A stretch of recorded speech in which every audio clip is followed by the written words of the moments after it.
السلام علیکم. امید دی ستاسو په ټوله جوړ او روغ یاست. نن چې زموږ ویډیو ده دا ډېره خاص ویډیو ده. اکثره دوستان په کامنټس کې دا شیان لیکي چې د فیسبوک په ګروپ څنګه موږ جوړ کړو، څنګه کریټ کړو او د دې څه طریقه ده.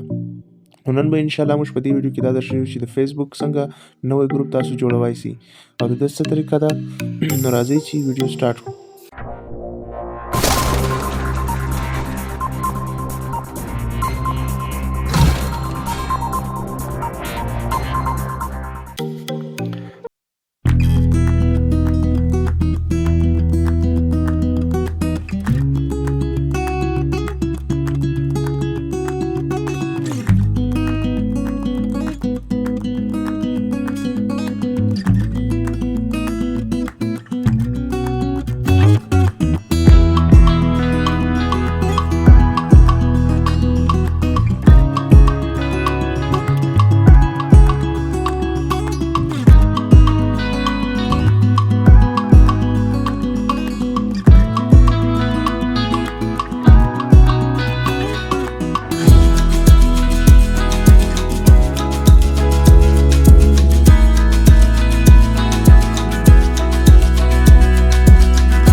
تاسو ته وایي ایډ ډسکرپشن، یعنی دلته تاسو په ډسکرپشن کې چیش لیکئ، تاسو د ګروپ په باره کې ته چیش لیکئ.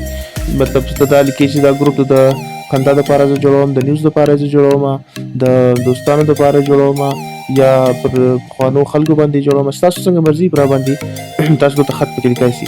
نو زه پر نیکسټ باندې کلیک کوم. نو کله چې پر نیکسټ باندې کلیک کوم دلته تاسو ته آپشنان راځي. آپشن دا دی چې